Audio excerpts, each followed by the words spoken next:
त्रासदी दिखलाते हैं इस देश में शिक्षक कह रहा है हमें मौत चाहिए, वेतन तो देते नहीं। रिपोर्ट देखिए। माननीय प्रधानमंत्री जी, भारत सरकार, नई दिल्ली। विषय इच्छा मृत्यु के संदर्भ में।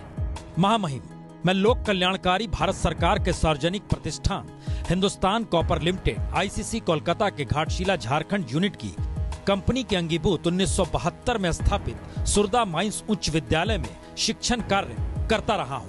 विगत 14 वर्षों से मुझे वेतन नहीं दिया जा रहा है और मैं परिवार समेत भूखे मरने को मजबूर हूँ। अतः महामहिम से विनम्र निवेदन है, मेरे आवेदन पत्र पर सहानुभूति पूर्वक विचार करते हुए बकाये वेतन के भुगतान की व्यवस्था करवाकर हमें कृतार्थ करने की कृपा की जाए या फिर परिवार सहित मृत्यु को आवरण प्राप्त करने का आदेश निर्गत करने की कृपा करें। जी, ये खत है इच्छा मृत्यु का खत, गणेश चौधरी का। पेशे से शिक्षक गणेश चौधरी ने सुरदा माइंस के मजदूरों के बच्चों के उज्जवल भविष्य के लिए अपना जीवन खपा दिया, लेकिन सरकारी उदासीनता ने उन्हें आज इच्छा मृत्यु की दहलीज पर लाकर खड़ा कर दिया। और गणेश चौधरी ऐसे अकेले नहीं, उनके जैसे 50 से ज्यादा शिक्षक हैं जो प्रधानमंत्री को पत्र लिख रहे हैं, राष्ट्रपति को पत्र लिख रहे हैं और इच्छा मृत्यु की मांग कर रहे हैं।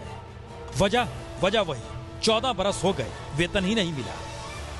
पेमेंट रुका, हम लोगों ने इच्छा मृत्यु की मांग की है, उस पर भी कोई सुनवाई आज तक नहीं हुआ। तो कम से कम हम लोग को इच्छा मृत्यु का आदेश प्रधानमंत्री दे दे, नहीं तो वेतन रिलीज करें, आदेश दे दे। हम लोग सामूहिक रूप से सब परिवार इच्छा मृत्यु के लिए तैयार हैं, ऐसे भूखे मर ही रहे हैं। इस मृत्यु की मांग किया है, जब कुछ नहीं मिलेगा ही नहीं, सरकार कंपनी साहब बोलता है कि नहीं हम लोग को कुछ अधिकार नहीं है, हम लोग को कुछ नहीं मिलेगा, तो मर ही जाना अच्छा है। 31 जनवरी 2017 को मैंने आत्महत्या करने के लिए अनुमति मांगा कि जब एक अपराधी को, एक आतंकवादी को भी जीने का अधिकार है, उसको भी भरण पोषण के लिए दिया जाता है, लेकिन हम शिक्षक ऐसे अभागे हैं कि जिसे कुछ भी नहीं मिला और कहीं से कोई मेरे दुख, मेरे आंसुओं पर ध्यान नहीं दिया। तो घाटशिला के स्कूल बर्बाद हो चुके हैं, ये अब शराबी, जुआरियों और मवेशियों के पनाहगाह हैं। लेकिन सवाल स्कूल की दुर्दशा का नहीं, शिक्षकों की बदहाली का है, क्योंकि आर्थिक तंगी के बीच तकरीबन 125 शिक्षकों की माली हालत बेहद खराब है। बीते 14 बरस में जब से वेतन नहीं मिल रहा, 15 शिक्षकों की मौत भी हो चुकी है, 5 अभी भी बीमार हैं, जिसमें 2 की हालत गंभीर है।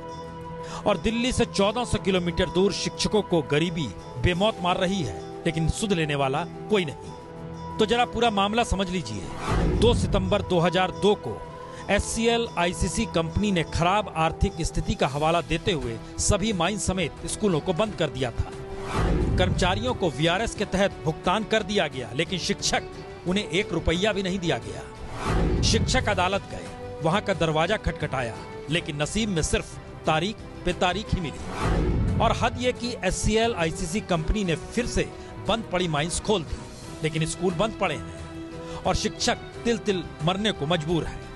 हम लोग क्या करेंगे? आखिर में हम लोग को इच्छा मृत्यु के लिए हम लोग को यही आशा करेंगे कि हम लोग मर जाएंगे तो किसी का भी नहीं रहेंगे। आज बोल रहे हैं, इस बोलने में भी मुझे शर्म महसूस होता है कि एक टीचर होकर के अपना दुखड़ा सुना रहे हैं, दूसरे को ज्ञान, दूसरे को अधिकार और कर्तव्य की बातें बताते हैं। RL company, Indian resources company को लेकर आया तुरंत दोबारा माइंस चालू कराने के लिए। HCL अपना विदेशी कंपनी हो, Australian company, make in India में शामिल है सरकार का, लाया, काम किया, 10 साल काम करवाया, मजदूर को ना ग्रेजुएटी दिया ना कुछ, रातों रात भाग गया बोरा बिस्तर लेके।